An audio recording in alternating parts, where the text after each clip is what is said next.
O vídeo de hoje é trazido até você pelo Crunchyroll, a sua fonte oficial de animes e dramas em alta definição. O que você faria se você estivesse fazendo 4 anos de YouTube? Talvez você gravasse um baita especial comemorando essa data, ou talvez tomando tanto strike que você não conseguisse fazer isso. Eu sou o Thunderbolt e faz muitos anos que eu não faço essa apresentação. Sim, mestres, hoje eu faço 4 anos de YouTube. Yeah!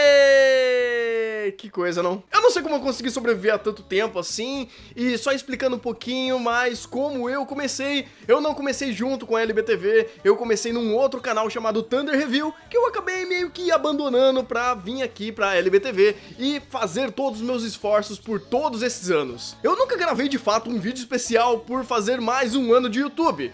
E dessa vez, talvez não vai ser tão diferente assim. Porque pra comemorar, eu queria fazer um Thunder Review novo. Queria fazer um novo vídeo fazendo aquele formato que eu tanto amo. Mas por uma série de strikes, você já sabe o que tá acontecendo ultimamente por aqui, né? Esse vídeo aqui não é pra ficar reclamando, eu quero fazer uma singela homenagem pra vocês por esses 4 anos que eu tô aqui, esses 4 anos que vocês estão me aturando. Por conta disso, eu vou fazer uma coisa bem simples nesse vídeo, mas digamos assim que pra mim é muito especial. Ao longo desses anos eu acabei assistindo e conhecendo obras incríveis e outras não tanto. Battery, Big Order, Ero Manga Sensei, a gente acaba vendo umas coisas meio estranhas quando a gente tem que fazer análise desses negócios. E apenas pelo critério de me ter dado experiências incríveis, eu quero apresentar 10 animes que eu conheci ao longo do canal que foram muito importantes pra mim. E claro que são apenas os animes que eu vi nesse intervalo de 4 anos, beleza? O primeiro dessa lista é o homem mais forte do mundo, ou talvez o mais versátil do mundo. Estou falando de Hiroka no Yusha. A história de Hiroka no Yusha é que existe um deus demônio que de tempos em tempos assola a humanidade. Quando ele está próximo de seu despertar, 6 guerreiros são escolhidos pela deusa do destino para derrotar esse demônio. Adlertmeier é um dos rapazes que foram escolhidos pela deusa do destino, se intitulando o homem mais forte do mundo. Ok, até aí sem muitas novidades, mas o que esse anime entrega diferente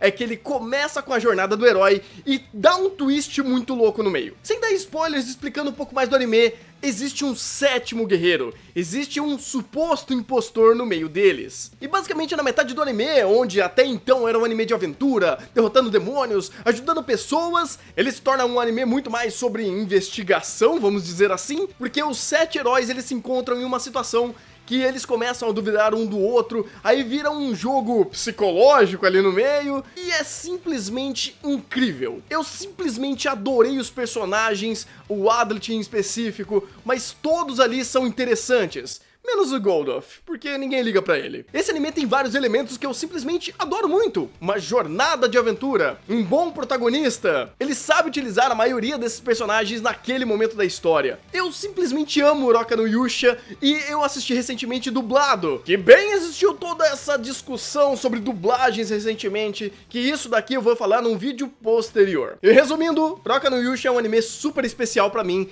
e o Adlet virou um dos ou o protagonista que eu mais gosto. Eu adoro o jeito que ele vive falando, eu sou o homem mais forte do mundo, e quando precisa ir lá e mostrar que ele prova isso. O segundo talvez não seja uma novidade pra quem já me acompanha um tempinho. Não é mesmo? Exatamente, estou falando de Boku Dakegai Naimachi, ou Erased. Erased conta a história de Satoru, um jovem rapaz de quase 30 anos que tem uma vida super incrível. Ele é um entregador de pizza e nas horas vagas ele é um mangaka frustrado. Ao longo dos anos ele despertou um novo poder chamado de Revival, onde ele tem visões do futuro e consegue parar algumas tragédias perto dele. Depois de um certo acontecimento, o Revival dele joga ele pra época de criança, onde ali ele vai ter que reviver uma fase muito difícil da sua vida, pois vários dos seus colegas de escola foram vítimas de um serial killer. Meus amigos, esse anime conseguiu me ligar a ele de uma forma assombrosa. As suas passagens são tensas, os seus personagens são intensos, e a mãe do Satoru é uma das melhores personagens femininas de todos os tempos. Essa mulher é assombrosa, não dizem que as mães têm um 5º, 6º, 7º sentido, tipo um cavaleiro de ouro? Então, ela é assim. Meus amigos, o que essa mulher faz na história é incrível. Não só ela, mas esse anime em especial me ligou de várias maneiras. O próprio Satoru, ele tem uma série de embates pessoais incríveis, que a obra também apresenta de uma forma sensacional por ter esse cabo de guerra entre ele ser uma criança e ter uma cabeça de adulto. E cada situação que ele vive ali dentro é incrível. Passagens densas, tensas, que te deixam amarrados, e mesmo assim que o final da jornada não te entrega algumas coisas tão boas assim, a jornada em si é fantástica. Com várias questões pessoais e morais que eu simplesmente parei e fiquei refletindo, olhando pro nada assim, e falar, caraca, velho, minha vida não faz mais sentido. É um anime que, assim como tantos outros aqui, eu vou guardar no meu coração pra sempre. Se Erased não me deixou tenso o suficiente, Iron Blooded Orphans me quebrou por inteiro. Em Iron Blooded Orphans, a Terra colonizou Marte, ou melhor dizendo, escravizou ela. Porque aqui existe um conceito chamado de detritos humanos. Humanos que basicamente são escravos e fazem até uma espécie de cirurgia para manipular certas máquinas desse mundo. Orga e Mikazuki são desses detritos humanos que acabam fazendo uma rebelião na empresa que trabalham, tornando-se assim o grupo Tekadan. E agora eles terão que transportar Kudelia até a Terra para assim dar andamento a um tratado de paz para libertar o seu povo. Para você que nunca viu Gundam na vida, você nem precisa se preocupar em assistir outros. Esse daqui é uma história única e só vai. E sinceramente nem parece Gundam, porque essa obra trata muito mais sobre personagens do que Gundams gigantes contorcendo aços no espaço. Não que não tenha, e que inclusive as suas lutas são de extrema qualidade, mas o que é importante aqui são personagens. Os personagens aqui são vivos, têm problemas, dificuldades, conflitos muito reais. Ok, não tão reais como o conceito de detritos humanos, mas mesmo isso é usado como paralelo para diversas mensagens. Os personagens são intensos, profundos, e a história sabe conduzir eles muito bem, onde você consegue pegar apego rápido com cada um deles. E eles sabem quebrar o seu coração por isso. Cada passagem de Iron Blooded Orphans, cada momento que você vive junto com eles, você se torna um membro da Tekadan junto também. Como dizia o nosso querido Pendra, é uma montanha-russa emocional. E Iron Blooded Orphans é exatamente isso. Você chora, você ri, você fica puto. Existe uma série de personagens aqui que eu simplesmente quis esganar ao longo da série. E eu acho incrível quando o anime consegue mexer com o meu brilho dessa forma. E obviamente também que na parte de emoção eu não tenho nem o que falar. Eu simplesmente chorei os 4 últimos episódios inteiro. No final do último episódio eu já não tinha mais o que chorar. Não tinha mais líquido no meu corpo. O negócio me mexeu de tal forma que foi uma experiência fantástica que eu honestamente gostaria de reviver algum dia, porque Iron Blooded Orphans, mais um anime dessa lista que eu simplesmente fiquei sem palavras. Falando em chorar, esse daqui tá me fazendo chorar em quase todo capítulo que tá saindo do mangá. Claro que eu tô falando do Link das lives dos Grão-Mestres, Relife. Kaizaki é um jovem rapaz com seus 26, 27 anos que acaba criando vários problemas na sua vida profissional e adulta. Por conta disso, ele recebe um convite para entrar no experimento de Relife. Esse experimento consiste em trazer ele de volta ao seu 3º ano do colégio, rejuvenescendo ele, fazendo ele viver um ano de experiência de novo da sua vida, reaprendendo a viver em sociedade, se livrando dos seus traumas e literalmente tendo uma segunda vida. Relife aborda tantos aspectos da vida adulta que é simplesmente indispensável se você já tem seus 20 e poucos anos. Desde amor, carreira, questões sociais, responsabilidade, Relife aborda sobre tudo isso e de uma maneira fantástica. Claro que ele começa a falar muito mais sobre personagens do que de fato abrir todo esse leque de complexidades, mas as complexidades estão nos personagens, nos seus traumas, nos seus convívios e até aspectos amorosos. É que é simplesmente impagável quando o Kaizaki começa a tentar aí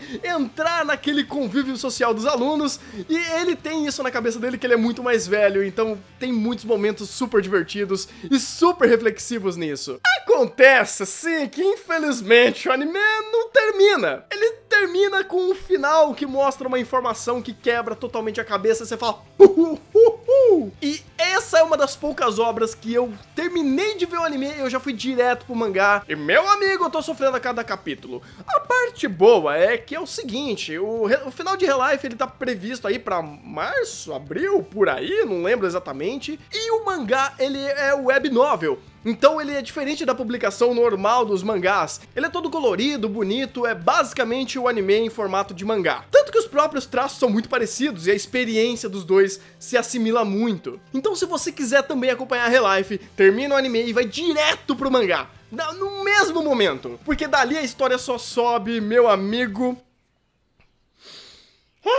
Eu vou chorar aqui, cara. Não, eu não vou chorar. Vamos pro próximo, vai. O próximo da lista mostra que eles conseguem fazer anime de tudo. E alguns conseguem surpreender com uma premissa tão diferente. Pra quem não conhece, apresento a vocês Funeo Amu. Funeo Amu conta a história de Majime, que trabalha como vendedor em uma editora. Ele não leva tanto jeito pra isso, mas acaba recebendo uma proposta de mudar de departamento, indo para o departamento de criação de dicionários. Sim, dicionários. O mais incrível disso tudo é que Majime leva todo jeito para dicionários, já que ele sempre foi um cara muito mais contemplativo com as palavras, sempre procurando seus significados e sabendo utilizar as palavras corretas em momentos corretos. Tá, às vezes. Funeo Amu, apesar da sua premissa de fazer um dicionário, ele é uma história sobre uma história de vida. Conhecer a passagem de vida do Majime e como ele acaba crescendo, tanto como pessoa quanto profissionalmente, é algo incrível. É um anime contemplativo que pega cada passagem de uma forma lenta, explica passo por passo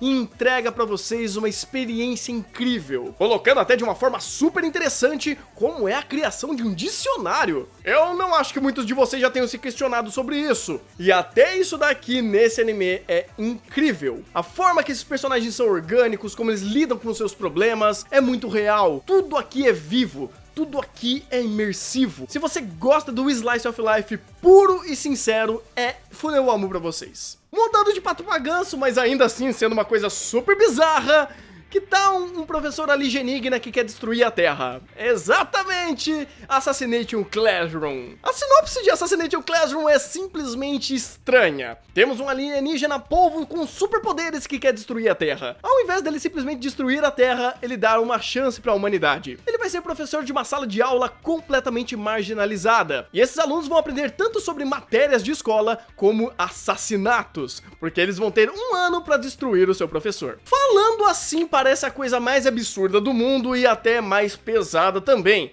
Mas Assassination Classroom não faz isso. Ele faz um paralelo super bem pensado entre o pesado e o construtivo. Tanto que é uma constante do Koro Sensei falar isso a todo momento. Vocês têm o conhecimento de coisas pesadas, de coisas assim, assassinato, cara. Vai da escolha de vocês usar esse conhecimento pro bem ou pro mal. E é interessante que o anime se pega nessa dualidade do começo ao fim, sempre mostrando questões pesadas e complicadas, mas tendo resoluções leves e muito simples até. Os paralelos de pensamento e de mensagem desse anime são impagáveis. Personagens carismáticos demais, o Kuro Sensei principalmente, que professor, que personagem, polvão da porra, viu? E o mais engraçado que Assassination Classroom, pra mim, ele foi meio que diferente de algumas pessoas. Porque todo mundo já foi aluno uma vez na vida, creio eu. Mas creio também que poucos de vocês já teve a experiência de estar do outro lado da sala de aula, de ser o professor. Eu já tive essa experiência e por isso Assassination Classroom, pra mim, foi uma experiência redobrada. Chocou as experiências de ser um aluno e de ser um professor. Eu entendi os alunos naquele contexto e o Kuro Sensei. E esse mix de experiências, pra mim, fez Assassination Classroom ser incrível. E até reacenderam minha chama de vontade de dar aula de novo. Mas eu prefiro ficar aqui no YouTube. Pelo menos quem está nesse vídeo tá assistindo porque quer. Olha a crítica social foda do Thunder! Olha só! Então indo de polvo alienígena professor para um príncipe encantado que me deixa molhado. E também a sua companheira, que é uma das personagens femininas que eu mais amo. Com vocês, a Kagamino Shirayuki Hime. Shirayuki é uma herbalista que recebe uma proposta bem decente do príncipe do seu reinado. Ela é meio que intimada a ser princesa daquele reino e acaba fugindo de lá. No meio da sua fuga, ela encontra Zen, que é o príncipe do país vizinho. E ajudando a donzela em perigo, ele acaba levando ela para o seu reino. Mas a Shirayuki não é uma princesinha em perigo. Ela chega pro boy e fala: é o seguinte, eu quero conquistar o meu espaço aqui pelo meu trabalho, pelo meu progresso. E é exatamente isso que a gente acompanha em Shirayuki Hime. Shirayuki Hime é um tapa na cara de todo mundo que problematiza personagens femininas em animes. A Shirayuki é uma excelente personagem, ela é uma personagem incrível, cativante, que me ligou a ela de uma forma sensacional. Por mais que ela seja a princesa em perigo da história, a Shirayuki não faz muito bem isso não, cara. Ela não espera o Zen vir com o seu cavalo branco, com a sua espada em punhos pra tentar resolver os problemas.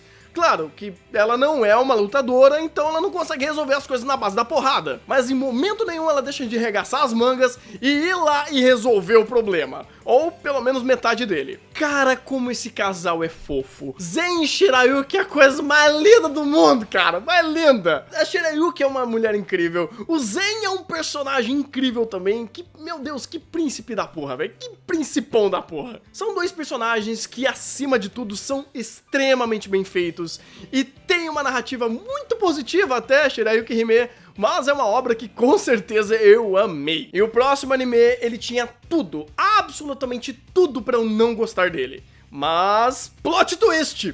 Plot twist! Boku no Hero Academia é um anime fantástico. Boku no Hero Academia fala a história de Midoriya, que é um garoto que vive em um mundo onde quase todo mundo tem superpoderes. E o engraçado disso é que ele não tem nenhum superpoder, apesar de simplesmente ser apaixonado por super-heróis. Em um fatídico dia, ele acaba encontrando o super-herói que ele mais admira nesse mundo, que é o All Might. E depois de uma série de acontecimentos, ele acaba mostrando que ele, mesmo sem nenhum poder, é um herói de verdade, e por conta disso acaba recebendo todo o legado do maior herói desse mundo. Ok, porque Boku no Hero tem tudo que eu geralmente não gosto. Eu já tô saturado de Battle Shonen e história de super-heróis, nunca foram tão atrativos pra mim. Mas, felizmente, Boku no Hero soube apresentar isso e soube fazer o básico muito bem feito. E depois que ele fez essa base, ele conseguiu subir e elevar muito mais a sua história, construindo um bom Battle Shonen. Ele não foge de seu gênero, ele não finge ser o que ele não é, entrega algo muito bem feito, respeitando o personagem, respeitando quem assiste e vendo tudo que deu certo e errado ao longo de todos esses anos dentro desse gênero e sabendo trabalhar isso. Boku no Hero, sem dúvidas, é o melhor Battle Shonen da atualidade. E por isso que eu acabei gostando muito dele. Ele me trouxe essa essência do Battle Shonen. Ele conseguiu evocar esses sentimentos em mim que eu já tive há anos e anos atrás. E se vamos falar de sentimentos, por que não falar de Sangatsu no Lion? Sangatsu no Lion conta a história de Kiriyama Rei, um garoto prodígio em um esporte chamado de shogi. Sendo um profissional na área, mesmo sendo muito jovem, ele acaba morando sozinho para esquivar dos seus problemas familiares. Em sua nova vida, ele acaba fazendo amizade com uma família de 3 irmãs. E desde então acompanhamos aqui o dia a dia dele conciliando os seus problemas psicológicos com o shogi que se tornou o seu trabalho, o seu sustento e a única forma que ele vê de sobreviver. Eu nunca imaginei que a história de alguém que joga shogi fosse algo tão incrível. E sinceramente, o shogi ali nem é tão importante. A história do Kiriyama, a história de vida dele, como ele vive a sua vida,